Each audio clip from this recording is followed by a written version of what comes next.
বাংলা এবং বিশ্ব সাহিত্যের রোমাঞ্চকর কিছু গল্প নিয়ে সাজানো আমাদের বিচিত্র সাসপেন্স। বিচিত্র সাসপেন্সে আজ আপনারা শুনবেন আরব্য রজনী বা আলিফ লায়লার বিখ্যাত গল্প আলিবাবা এবং ৪০ চোর। গল্পটি আমরা দুটি পর্বে ভাগ করেছি। আজ শুনবেন এর প্রথম পর্ব। এরকম অনেক রোমাঞ্চকর গল্প শুনতে বিচিত্র স্টেশন চ্যানেলটি সাবস্ক্রাইব করুন এবং আমাদের সঙ্গেই থাকুন। তাহলে শুরু হচ্ছে আজকের গল্প আলিবাবা এবং ৪০ চোরের প্রথম পর্ব।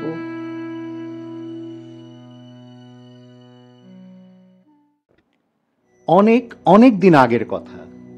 সেই খলিফা হারুন আর রশিদের রাজত্বকালে পারস্যের কোনো এক শহরে কাসিম ও আলিবাবা নামে দুই ভাই ছিল। তাদের বাবা ছিল খুব সাধারণ এক মানুষ। বাবার মৃত্যুর পর ওরা সামান্য পিতৃসম্পদ দুই ভাগে ভাগ করে নিল। কিন্তু কিছুদিন পর তারা একেবারে নিঃস্ব হয়ে গেল। এমনকি সামান্য রুটি খাওয়ার মতো আর কিছুই রইল না। একসময় বড় ভাই কাসিম এক পাগলা বুড়োর নেক নজরে পড়ে গেল। বুড়োর পাগলামিরও শেষ নেই, কিন্তু কাসিম দাঁত মুখ কামড়ে সব সহ্য করতে লাগলো। বুড়োটাও কাসিমকে সত্যি ভালোবাসত, কিন্তু বুড়োর নিজের তেমন মুরদ নেই। তার উপর নিজের পাগলামি তো রয়েছেই। এভাবে পাগলামি ও উদ্ভট যত কাণ্ড কারখানা করে নিজেও একেবারে ফতুর হয়ে গেল। শেষে বুড়ো কাসিমকে এক মেয়ের সাথে বিয়ে দিয়ে দিল। বিয়ের সঙ্গে কাসিম বেশ কিছু নগদ অর্থ এবং বাজারে একখানা সওদাগারি দোকানের মালিকও হয়ে গেল। এভাবে সে দারিদ্র্যের হাত থেকে একদিন নিষ্কৃতি পেল। অন্যদিকে আলিবাবা ছিল একেবারে ভিন্ন ধাঁচের মানুষ। সৎভাবে খেটে খুঁটে রোজগার করতে চায়। তাই সে বনের কাঠ কেটে বাজারে বেচে রুজি রোজগার চালাতে লাগলো। তার কোনো বিলাসিতা নেই, বাবগিরি নেই, খুব হিসেবে সে। সারাদিন হাড় ভাঙা খাটুনি খেটে যা রোজগার করে তার নামমাত্র খাওয়া দাওয়ায় খরচ করে বাকিটা জমিয়ে রাখে, দুঃখের দিনের জন্য সঞ্চয় করে। কিছুদিন পর ওই জমানো টাকা থেকে আলিবাবা একটা গাধা কিনল। তার কিছুদিন পর আরো কিছুদিন পর আরেকটি গাধা কিনল, এরপর আরেকটি গাধা কিনল। এভাবে সে ৩টি গাধার মালিক হলো। প্রতিদিন সে ৩টি গাধা নিয়ে বনে যায়, কাঠ কাটে, আর গাধার পিঠে করে মোটা মোটা কাঠ শহরে নিয়ে এসে বেচে। ৩টে গাধার মালিক হওয়ায় কাঠুরিদের মধ্যে তার কদর ইজ্জত একটু বেড়ে গেল। সঙ্গী এক কাঠুরে তার কন্যাকে বিয়ে করার জন্য প্রস্তাব পেশ করলো আলিবাবাকে। বলল, দেনমোহর হিসেবে ওই গাধা ৩টি স্বাধীনামায় লিখে দিলেই হবে। তার বাবা খুব গরিব, শাদীর সময় মেয়েকে বিশেষ কিছুই দিতে পারবে না। আলিবাবা ভাবল, যাক, ওসব নিয়ে ভেবে কি লাভ?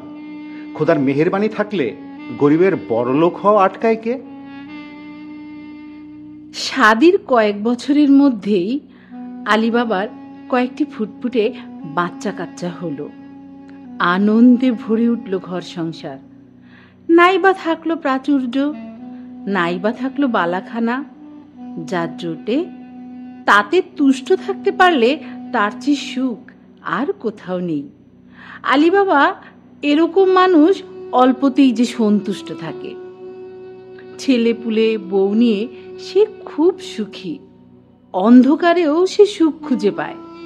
এভাবে বেশ কয়েক বছর কেটে গেল। একদিন আলিবাবা নিয়ম মাফিক বনে ঢুকে গাধা ৩টিকে চড়তে দিয়ে কাঠের সন্ধানে এদিক ওদিক ঘুরতে লাগলো। ঘুরতে ঘুরতে এক গভীর জঙ্গলে ঢুকে পড়ল। সেখান থেকেও সে তার গাধাদের সুমধুর ডাক শুনতে পাচ্ছিল। কিন্তু একটু পরেই গাধাদের ডাক ছাপিয়ে ঘোড়ার খুরের শব্দে সে চমকে উঠল। বনের মধ্যে ঘোড়ার খুরের আওয়াজের কারণ কি? কেন তাদের আগমন? সোয়ারিরাই বা কে? আলিবাবা আঁচ করতে পারে না। ভয়ে সে শিউরে উঠে। সে ভাবল, নিশ্চয়ই কোনো দুর্ধর্ষ দস্যু বাহিনীর লোক অথবা ফৌজ বাহিনী হতে কেউ আসতে পারে। তাহলে তো জান কতল। আলিবাবা তাড়াতাড়ি একটা ঝাঁকড়া গাছ দেখে তার উপর চড়ে বসলো। একটা ডালে বসে সে নিজেকে ঢেকে ঢুকে আড়াল করে তাকিয়ে রইল। ভয়ে জোরে নিঃশ্বাস পর্যন্ত ফেলে না। একটু পরেই দেখলো একদল ডাকাত এসে থামলো ঠিক তার গাছের নিচে। অমনি টপ টপ ঘোড়ার পিঠ থেকে নেমে পড়লো। ইয়া বড় গোঁফ, ইয়া বড় বড় পাগড়ি, আর সে কি বুকের ছাতি! ভয়ে আলিবাবার বুক শুকিয়ে গেল। কি তাদের আকৃতি! চোখগুলো যেন জ্বলন্ত আগুন।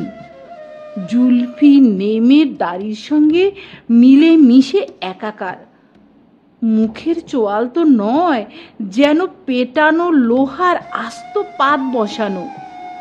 ভয়ঙ্কর তাদের চাহনি, বজ্রের মতো কথা বলা। মনে হয় অনেক চুরি ডাকাতি, রাহাজানি ও নরহত্যার ফেরারি আসামি ওরা। আর যে সর্দার, তার দিকে আলিবাবা দুবার তাকাতে পারল না। অমন তেজি, গোয়ার ও শক্ত মানুষ সে আগে কখনো দেখেনি, এমনকি কল্পনাও করতে পারেনি সে। আল্লাহ মালিক, তুমি শাস্তিদাতা, তুমি রক্ষাকর্তা। গোটা কয়েক থলে খুলে আনলো ওরা ঘোড়ার জিন থেকে। তার মধ্যে জবের শুকনো রুটি, গোগ্রাসে সেসব সাবার করতে লাগলো তারা। গাছের গুড়ি শক্ত করে ধরে থেকে আলিবাবা গুনে গুনে দেখলো, বেশি নয় কম নয়, মোট 40 জন ওরা। খানাপিনা শেষ করে 40 জন চোর ঘোড়ার পিঠ থেকে বাক্স প্যাট্রাগুলো নিজেদের মাথায় তুলে গভীর বনের দিকে এগোতে লাগলো। আলিবাবা নিঃশ্বাস প্রায় বন্ধ করে দেখতে লাগলো ওদের কাণ্ড কারখানা। ওরা সামনের পাহাড়ের গায়ের নিচে গিয়ে থামলো। মাথার মালসামান নামিয়ে সারি বেঁধে রাখলো। সবার আগে ডাকাত সর্দার, এবং সে পাহাড়ের দিকে মুখ করে বাজ পড়ার মতো চিৎকার দিল, চিচিং ফাক! অমনি পাহাড়ের গোড়া থেকে মাটির দুভাগ হয়ে খানিকটা সরে গেল। সরে গিয়ে একটা পথ তৈরি হলো। সর্দারের নির্দেশে সব সাগরেদ বাক্সগুলো নিয়ে একে একে ফাটলের মধ্যে ঢুকে গেল। সবার শেষে নামলো সর্দার। আবার সেই গুরুগম্ভীর শব্দ উঠল, চিচিং বন্ধ! আর কি আশ্চর্য, আলিবাবা দেখলো ফাটল একেবারে বন্ধ হয়ে গেল। কিছুক্ষণ আগে যে জলজ্যান্ত এতগুলো সন্ডা মানুষ দেখলো, তাদের চিহ্ন পর্যন্ত রইল না। আলিবাবা গাছের ডালে বসে ঘামতে লাগলো, কিন্তু মুখ থেকে টু শব্দ করলো না। করলে কি হতো বলা মুশকিল। যাক, ওরা দেখতে পায়নি, এই যা রক্ষে, শকর আলহামদুলিল্লাহ। গাছের ডালে বসে একটুও নড়াচড়া না করে আলিবাবা তাকিয়ে রইল, চোখ আর ফেরাতে পারে না। কখন ওরা ফেরে, কখন সে মুক্তি পায়, এই ভাবল। অনেকক্ষণ পর আবার প্রচণ্ড শব্দ এলো তার কানে। আলিবাবা দেখল পাহাড়ের তলায় ঠিক সেই জায়গাটা আবার দুভাগ হয়ে গেছে, এবং এক এক করে 40 জন চোর খালি বাক্স প্যাট্রা নিয়ে আবার উঠে এলো। সকালে উঠে আসার পর সর্দার গুনে দেখল 39 জনই উঠে এসেছে কিনা। দেখে শুনে সে আবার হাঁক দিল, চিচিং বন্ধ! অমনি ফাটলের মুখ বন্ধ হয়ে গেল, একেবারে সমান, বোঝার কোনো উপায় নেই। ডাকাতগুলো আবার আলিবাবার গাছের দিকে এগিয়ে আসতে লাগলো। ভয়ে আলিবাবার বুক শুকিয়ে যেতে লাগলো। যদি কোনো রকমে ওরা টের পায়, তাহলে তো আলিবাবাকে এক কোপে কাতল করে দেবে, তাতে কোনো সন্দেহ নেই। আলিবাবাও তাই একদম চুপ। না, টের পায়নি। ওরা এসে ঝটপট ঘোড়ায় চেপে আবার বনের যেদিক থেকে এলো সেদিকে চলে গেল। আলিবাবা ধরে প্রাণ ফিরে পেল। গাছ থেকে নামলো আলিবাবা, প্রাণের ভয় আর অদম্য কৌতূহল গুণে। কিন্তু ভয় তাকে পরাস্ত করতে পারল না। সেই মুহূর্তে সে ভুলে গেল তার গাধাগুলোর কথা, ভুলে গেল বিবি বাচ্চাদের কথাও। উকি ঝুঁকি মেরে খুব ভালো করে চারদিকে তাকিয়ে দেখল, না, কোথাও কেউ নেই, কোনো শব্দও নেই। ডাকাতগুলো বন পেরিয়ে শহরের সীমানায় পৌঁছে গেছে হয়তোবা। আর কোনো ভয় নেই। পায়ে পায়ে সে সেই পাহাড়ের দিকে এগিয়ে গেল। কিন্তু কি আশ্চর্য, পাহাড়ের সেই নির্দিষ্ট জায়গায় ফাটলের কোনো চিহ্নই নেই, একেবারে সমান, অখণ্ড। একটু আগে সে নিজের চোখে দেখেছে চোরগুলো দাঁড়িয়েছিল, হাঁক দিয়েছিল এবং ফাটল দিয়ে একে একে ভেতরে ঢুকে পড়েছিল।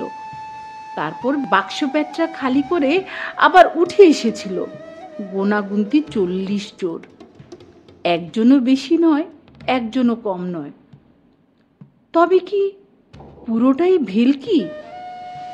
তবে কি চিচিং ফাঁক কথাটার মধ্যেই জাদুটা লুকিয়ে আছে? অমনি সব ভয় ভাবনা ঝেড়ে ফেলে চিৎকার করে উঠল, চিচিং ফাঁক! দুটি মাত্র শব্দ, চিচিং ফাঁক। কি আশ্চর্য জাদু! সঙ্গে সঙ্গে সামনের মাটি দুভাগ হয়ে গেল। আলিবাবা দেখল তার সামনে গুহার মুখ উন্মুক্ত হয়ে আছে, কিন্তু ভেতরে মিশমিশে অন্ধকার। ভয়ে কেঁপে উঠল আলিবাবার বুক। দৌড়ে পালাবে কিনা ভাবল, কিন্তু ভাগ্য তাকে সেখানে আটকে রাখল। বলল, সামনে এগিয়ে যাও। সাহস করে সে উঁকি মেরে দেখার চেষ্টা করল।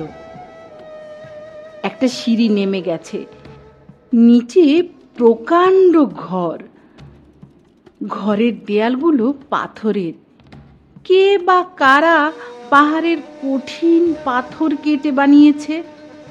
কিছুক্ষণ আগেই সেই পথ বেয়ে উঠে এসেছে 40 চোর। আল্লাহর নাম নিয়ে আস্তে আস্তে সিঁড়ি বেয়ে সে নেমে গেল। মাথার উপরের ছাদও এবড়ো থেবড়ো পাথরের। যা থাকে নসিবে। সে নেমে গেল।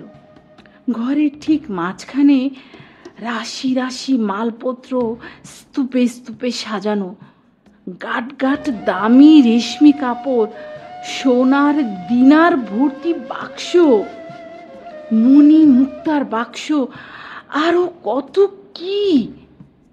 দামি দামি সাজ পোশাক, সোনার তাজ, মণিমুক্তর অলংকার, শখের জিনিসপত্র এবং নানা রকম খাবার দাবার, গোলাপ জল, সোনার আতরদানি, কত কি! ঘরের এক কোণে দেয়াল ঘেঁষে স্তূপে স্তূপে হাজার হাজার জড়োয়া গহনা, মূল্যবান মণিমাণিক্য ইত্যাদি ইত্যাদি। এক কথায় গুহাময় ঐশ্বর্য আর ঐশ্বর্যের মেলা। পা ফেলতে গেলে পায়ে লাগে দামি দামি হার, পায়ের মল, মাথার টায়রা, হাতের কাঁকন, বাজুবন্ধ, মেখলা, আরো কত কি! আলিবাবা হিসাব করতে পারে না কত সহস্র লক্ষ টাকার মূল্যবান সামগ্রী সাজানো ও পড়ে রয়েছে। এসব ওরা পেল কোথায়? কতদিনে পেল কে জানে? সবই কি লুটের ধন? ভাবতেও গায়ের রক্ত হিম হয়ে আসে। এসব সংগ্রহ করতে কত লোককেই না তারা খুন করেছে, কত লোকের অশ্রুই না ঝরিয়েছে।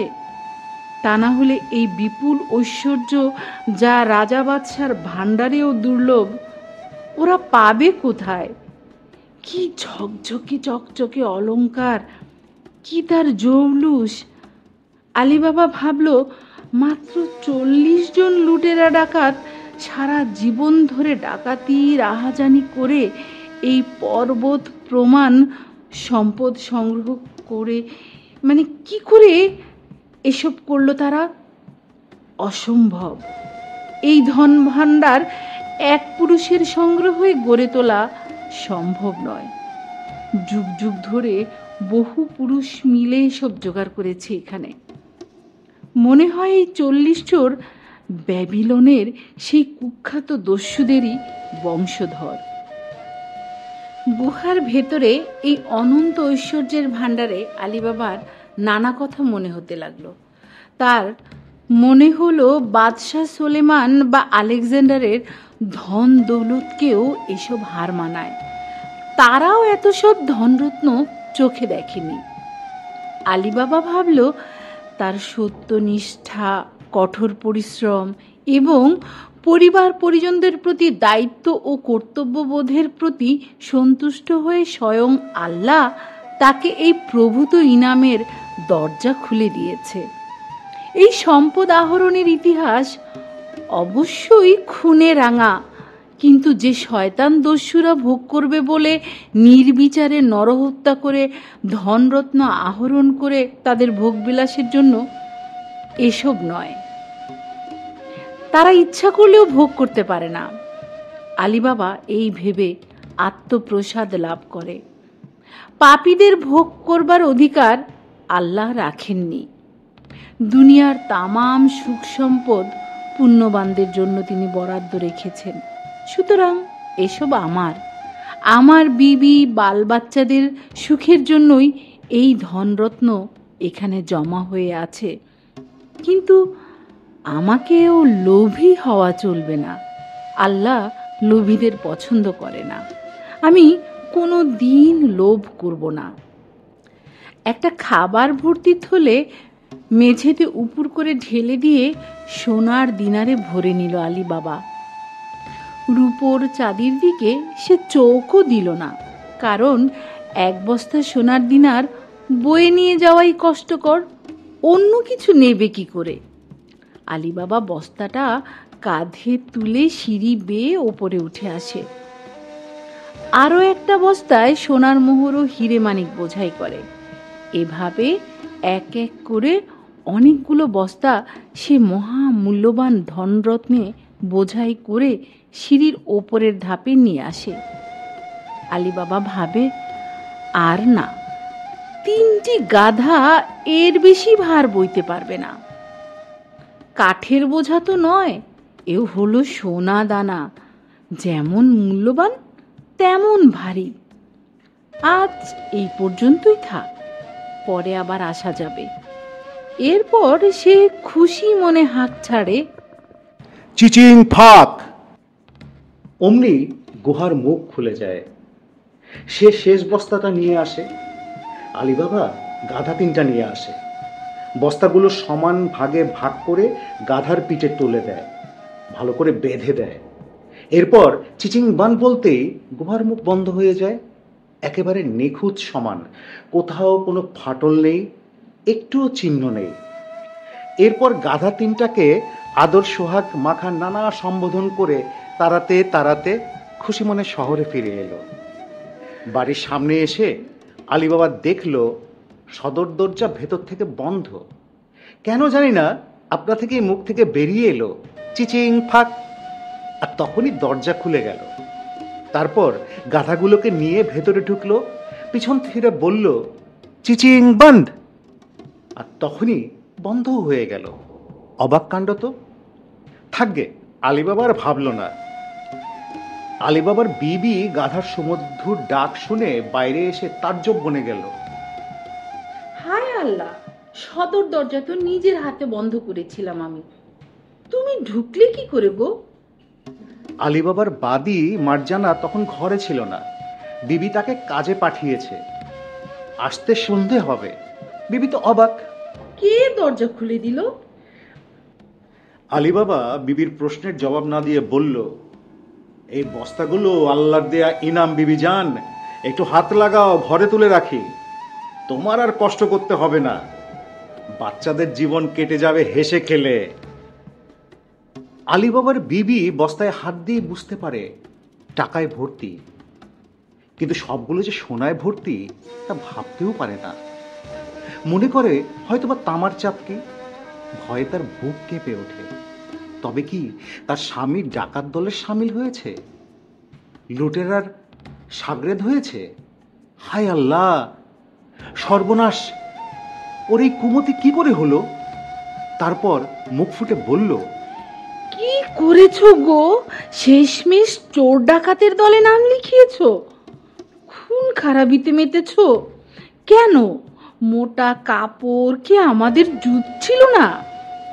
নাকি গতরে তোমার ঘুম ধরেছে? হায় আল্লাহ, এ কি করলে তুমি? আমার দুধের বাচ্চারা এবার না খেতে পেয়ে মরবে যে। এত পাপ কি সইবে ভেবেছো? কতকাল তুমি মানুষের চোখে ধুলো দিয়ে থাকতে পারবে? কাজীর চোখকে ফাঁকি দিয়ে থাকতে পারবে?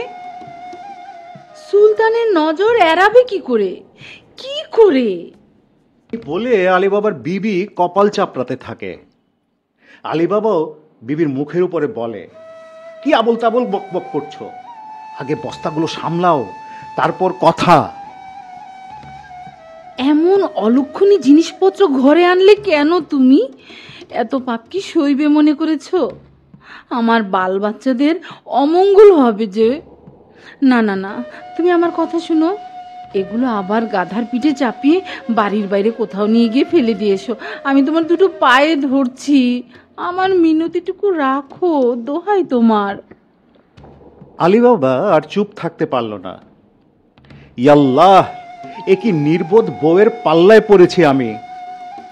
তুমি তো আগে কখনো এরকম ছিলে না। আচ্ছা, তোমার কি ধারণা এই বস্তাগুলো আমি চুরি রাহাজানি করে এনেছি? এমন জঘন্য ধারণা তোমার জন্মালো কি করে বিবিজান? এত দিনেও তুমি আমাকে চিনতে পারলে না? তবে জেনে রাখো, তেমন কোনো কুমতি আমার এখনো হয়নি। আজ সকালে কাঠ কাটতে গিয়ে আমি এগুলো পেয়ে গেছি। নাও, হাত লাগাও, আগে তুলে রাখো, তারপর সব বৃত্তান্ত খুলে বলছি। নাও, আর খুশি মনে আমার দিকে তাকাও, খোদার শকর করো। ঘরের মেঝে মাদুর বিছিয়ে বস্তাগুলো একে একে সব ঢেলে দিল আলীবাবা। তারপর সেই সোনার মোহরের টিলায় বসে গর্বে বুক ফুলিয়ে ওই ভয়ে ভীতি করা আবিষ্কারের কাহিনী সবিস্তারে বলল তার বিবিকে। অবাক করা সেই সত্য কাহিনী, 40 চোরের গল্প। অবাক হয়ে শুনল তার বিবি। শুনে তার মন থেকে ভয়ের কুয়াশা কেটে গেল, খুশিতে ডগমগ হয়ে উঠল। সেই খুশির কোনো সীমা পরিসীমা নেই। উফ, কত সোনা, কত মোহর, হিরে, মানিক! উফ, আমরা আর গরিব থাকবো না গো। আমাদের বাল বাচ্চারা কষ্টে পড়বে না। খুব খুব বড়লোক হয়ে যাব, তাই না? খোদা মেহেরবান। দেখো, সৎ পথে রোজগার করলে আল্লাহ এভাবে দুহাত ভরে দেন একদিন। কিন্তু আমি ভাবছি, এত সোনা দানা ওই শয়তানরা কত মানুষকে খুন জখম করেই না জমিয়েছে। তা তাদের ভোগে লাগলো কি? লাগে না। পাপের ধন প্রায়শ্চিত্তে যায়। আলীবাবার বিবি খুশিতে মাতোয়ারা। একটা একটা করে ওই মোহর গুনতে বসে যায়। আলীবাবা হাসে আর বলে, ধুর পাগলি, ও কি করছো? এত মোহর গুনে কি শেষ করা যাবে? রাখো তোমার গোনা, ওতে কাজ নেই। এখানে ঘরের মেঝে এভাবে ফেলে রাখলে তো চলবে না। এক কাজ করো, পাকঘরের মেঝে একটা বড় গর্ত করো, সব পুঁতে রাখবো। যখন যা দরকার তখন নেওয়া যাবে। ঝটপট করো, তা না হলে বলা যায় না, পাড়াপড়শিদের কেউ এসে পড়তে পারে। তখন 5 কান হতে হতে 7 কান হতে হতে শেষে কোতোয়ালের কানে চলে যাবে। কিন্তু আলীবাবার বিবি সে কথায় তেমন গুরুত্ব দিল না। সে জানতে চায় কত টাকার মালিক সে আজ হয়েছে। উফ, তার ঘর ঝলমল করছে। ঠিক আছে, গুনতে না পারি, ওজন করে দেখিনি। তুমি একটু দাঁড়াও, পাশের বাড়ি থেকে একটা দাড়িপাল্লা নিয়ে আসি আমি। তুমি ততক্ষণে গর্তটা খুঁড়তে থাকো। তোমার খোঁড়া শেষ হতে হতে আমি মেপে শেষ করে দেব। রোজ রোজ তো আর গর্ত খুঁড়ে তোলা যাবে না। ছেলে মেয়েদের জন্য কি সম্পত্তি কতটা রেখে দিলাম, তার হিসেব তো জানা চাই। যদিও কাজটা নিরর্থক, তবুও আলীবাবা বিশেষ প্রতিবাদ করল না। বলল, ঠিক আছে, তাড়াতাড়ি নিয়ে এসো, চটপট ওজন করে নাও। আমি ততক্ষণে গর্ত খুঁড়ে ফেলি। কিন্তু খুব হুঁশিয়ার, কাউকে কিছু বলা যাবে না, কাক পক্ষীতেও যেন টেন না পায়। একবার মুখ থেকে বের হয়েছে কি সর্বনাশ। না গো না, অমন কিছুই করব না বলে আলিবাবার বউ সোজা প্রতিবেশীর বাড়িতে গেল। প্রতিবেশীও অন্য কেউ নয়, আলিবাবার ভাই কাশিম।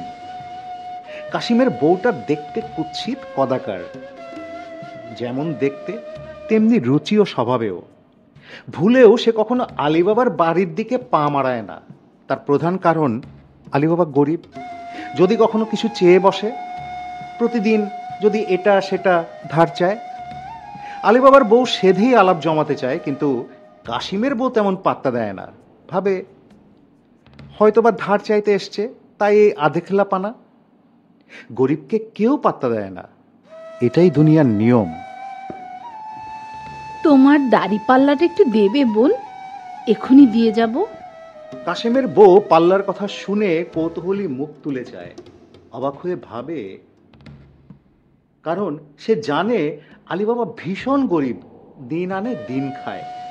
দাড়ি পাল্লা দিয়ে কি করবে, কি দরকার পড়ল? কি এমন রাজা বাচ্চার ধন এনেছে রে তোর স্বামী যে দাড়ি পাল্লার দরকার পড়ল? তেমন কিছু না। তা বড়টা নিবি নাকি ছোটটা? এই বলে কাশেমের বিবি বাজিয়ে দেখতে চায় আলিবাবার বিবিকে। আলিবাবার বউ বলল, ছোটটা হলেই চলবে বোন। কাশেমের বউ ভাড়ার ঘরে চলে যায় পাল্লা আনার জন্যে, কিন্তু শয়তানের ধারই সে। একটুখানি মাখা আটার ডেলা পাল্লার তলায় সেটে দেয়। উদ্দেশ্য, আলিবাবা কি এনেছে পরখ করা। ওই আটার ডেলায় দানা শস্য ওজন করার সময় সেটে যাবে, আর ওই দেখে সে সব বুঝে নেবে। কাশেমের বিবি পাল্লাটা এনে বলল, এই নে, তাকের উপরে তোলা ছিল, তাই আনতে একটু দেরি হয়ে গেল। কাশেমের বিবি পাল্লাটা এনে চটপট মাপতে শুরু করলো। এক একটা করে পাল্লা মাপে, আর এক একটা কাঠকয়লায় দাগ কাটে মেঝে। এভাবে অনেক তাড়াহুড়ো করে মাপার পরেও সন্ধ্যা গড়িয়ে যায়। আলিবাবার বউ ভাবেনি মাপতে এত সময় লাগবে। এত জিনিস তো আর কোনোদিন একসঙ্গে মাপিনি। কাশেমের বউকে সে বলে এসেছিল একটু পরেই পাল্লাটা ফিরিয়ে দিয়ে যাবে। ইস, কি ভাববে সে। যাই হোক, ওজন শেষ করে গুছিয়ে গাছিয়ে পাকঘরের গর্তে বোঝাই করা মাটি চাপা দিল দুজনে। এরপর পাল্লাটা নিয়ে আলিবাবার বউ ছুটে গেল কাশিমের বাড়িতে। এই যে বোন, বড্ড দেরি হয়ে গেল, কিছু মনে করো না যেন। আলিবাবার বউ বাড়িতে ফিরে এলো, কিন্তু বুঝতে পারল না কাশিমের বউয়ের কারসাজি। পাল্লার তলায় সেটে দেওয়া আটার ডেলার সাথে আটকে গেছে একটা সোনার মোহর। কাশিমের বউ দেখল, জব নয়, গম নয়, ভুট্টাও নয়, আটার সাথে সেটে আছে জলজ্যান্ত একটা স্বর্ণ মুদ্রা। ঝলমল আলোয় ভরে গেল তার ঘর। অমনি ঈর্ষা আর পরশ্রী কাতরতার আগুন দপ করে জ্বলে উঠল তার বুকে। আরে, সোনার মোহর! এত দৌলতের মালিক সে! গুনে শেষ করতে না পেরে পাল্লা নিয়ে মেপে ঘরে তুলে, ওরে আমার নসিব রে, আমার কি হবে রে! কাশিমের বউয়ের মাথা ঝিমঝিম করে ওঠে, কলজেটা পুড়ে যেতে থাকে, ছায়ের মতো ফ্যাকাশে হয়ে যায় মুখ চোখ। অমনি মুখ দিয়ে অভিশাপ বেরিয়ে আসতে থাকে। হে খোদা, একমাত্র তুমি এর ভেদ করো। ওই বেহুদা মেয়েটা এত সোনা কোথায় পেল? ওর সব ধন যেন উচ্ছন্নে যায়, এই মুহূর্তে শেষ হয়ে যায়। তাহলে আমি পীরের দরগায় সিন্নি দিয়ে আসবো, 500 ভিখারিকে ভিক্ষা দিব। এই বলে সে সারা বাড়ি দাপাদাপি করতে লাগলো। সন্ধ্যার অনেক পরে কাশিম দোকান বন্ধ করে ফিরবে।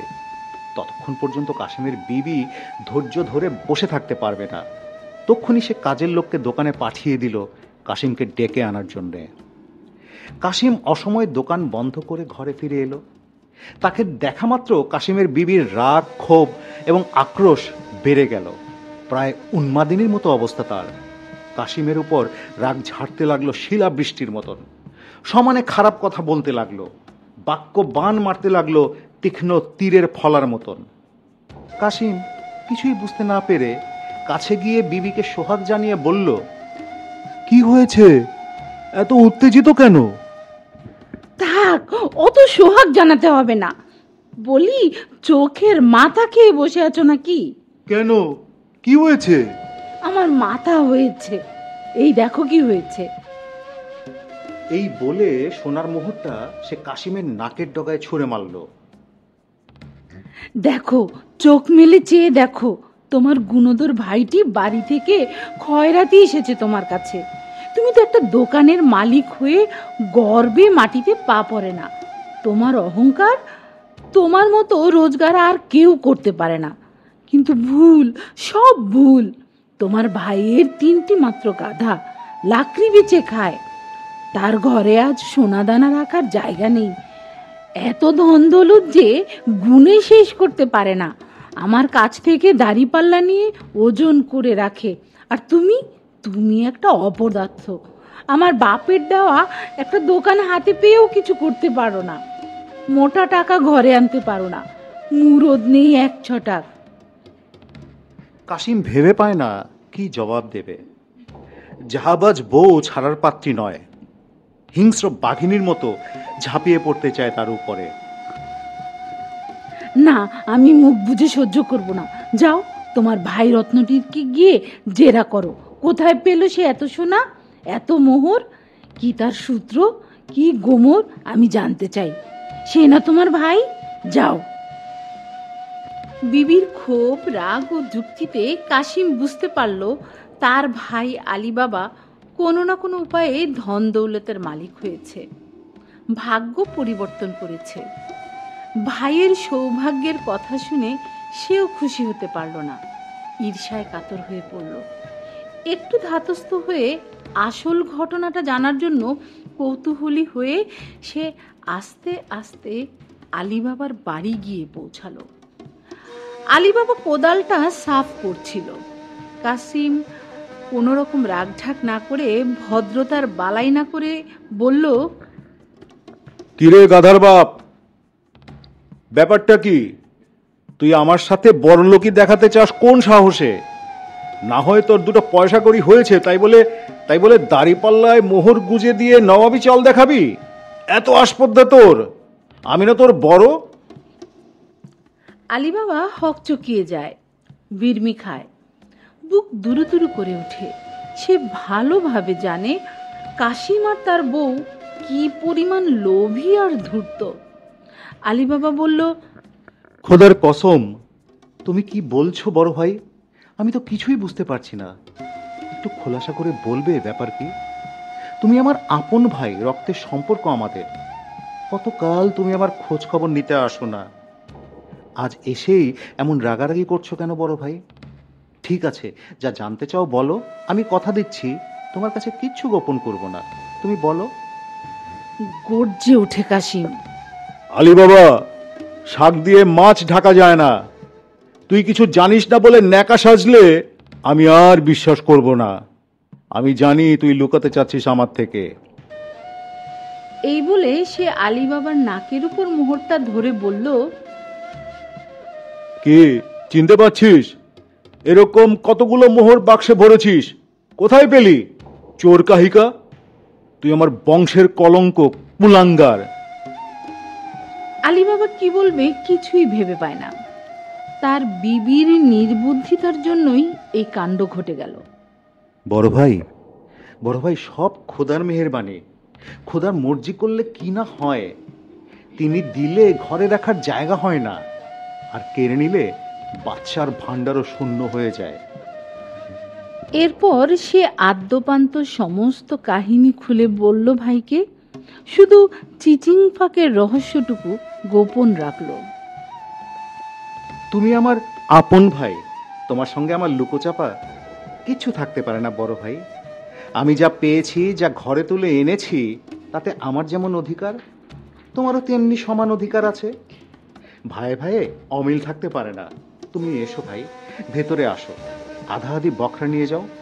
আমি তোমাকে খুশি মনেই দিচ্ছি। কাশিম কিন্তু ভীষণ লোভী, অল্পতে তার সন্তুষ্টি নেই।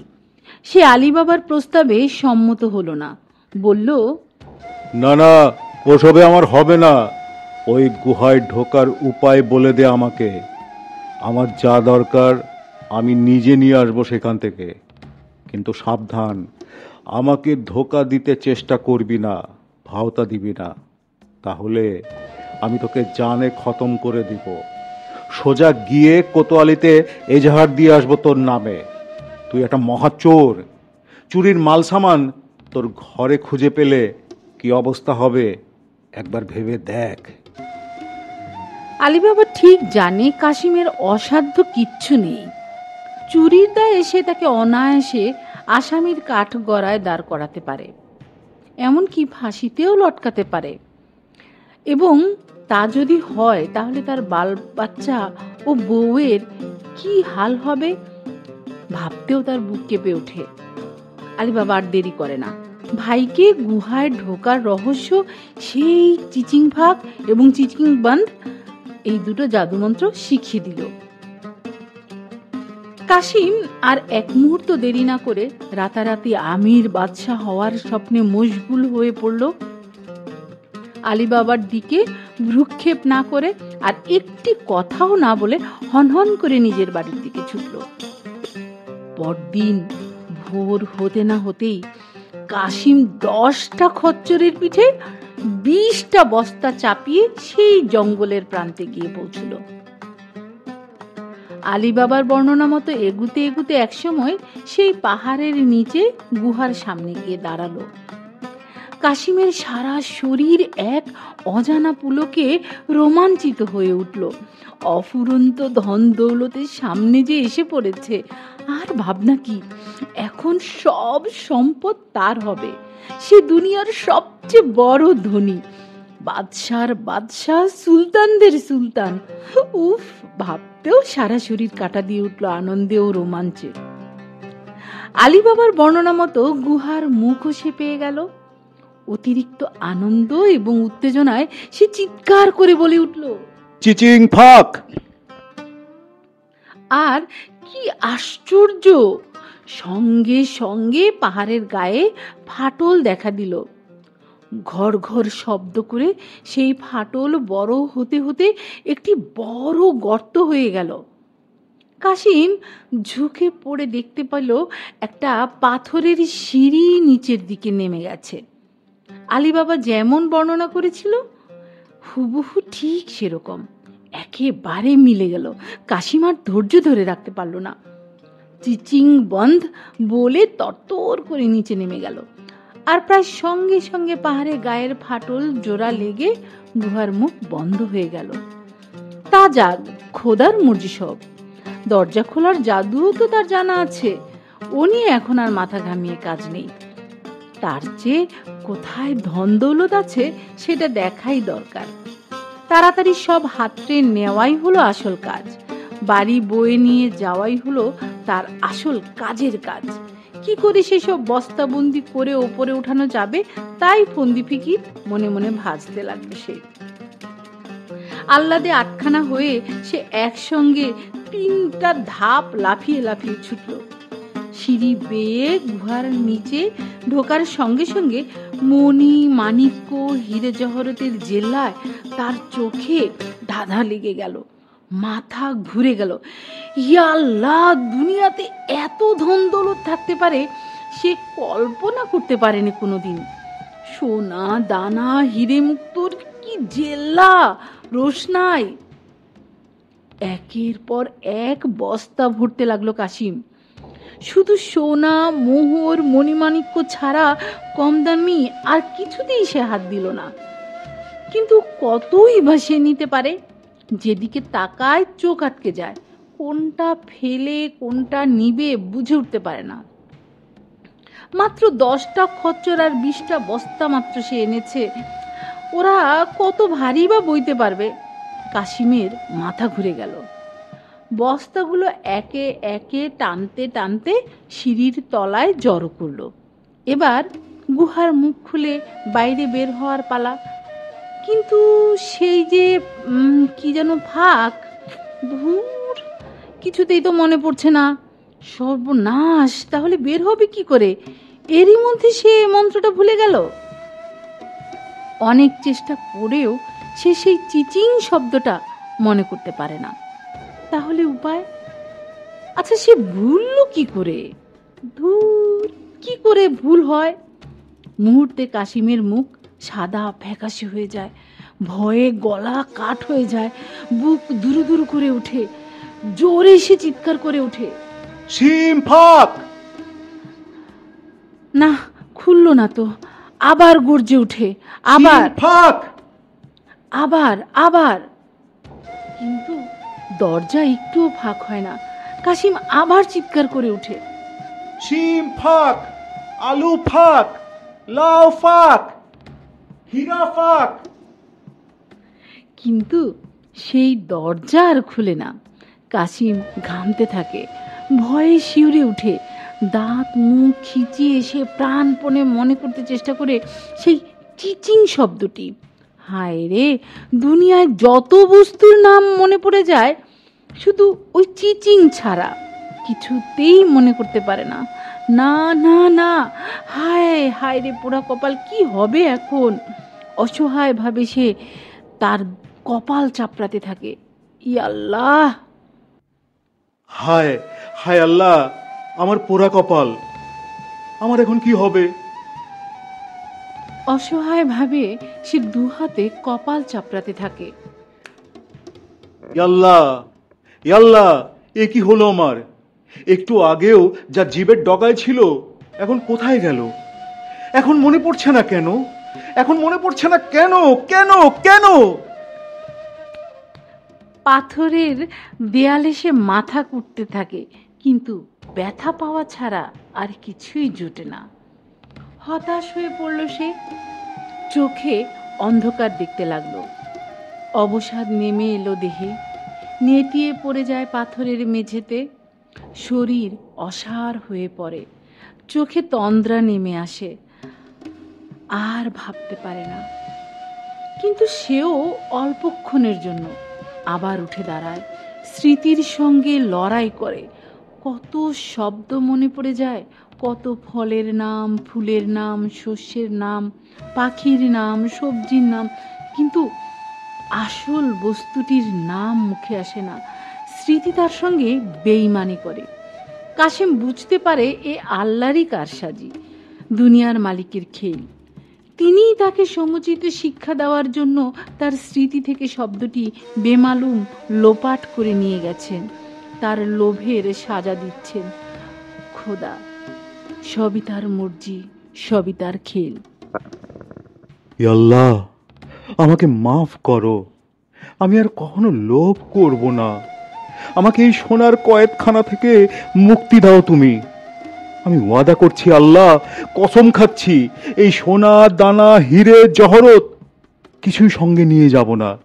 আমাকে বিশ্বাস করো খোদা, আমি তোমাকে মিথ্যা ধাপ্পা দিচ্ছি না। সত্যি সত্যি আমি আর কোনো সম্পদের উপরে লোভ করব না। একটিবার, শুধু একটিবার তুমি আমার গুনাহ ক্ষমা করে দাও, আমাকে মুক্তি দাও, আমাকে আমার বাল বাচ্চার কাছে যেতে চাও। কিন্তু কাশিমের খোদা সে কথায় কর্ণপাত করল না। গুহার মুখ উন্মুক্ত হল না।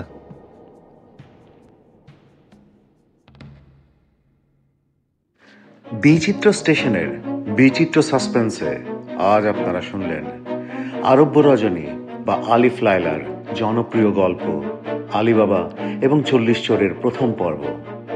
এর দ্বিতীয় পর্ব শুনতে এবং নানান বৈচিত্র্যময় অনুষ্ঠান শুনতে এবং দেখতে সাবস্ক্রাইব করুন বিচিত্র স্টেশন চ্যানেলটি।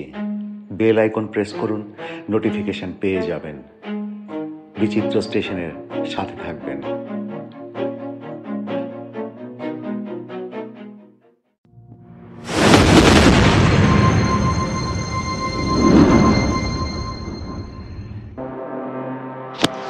বিচিত্র সাসপেন্স, পুরোটাই উত্তেজনা।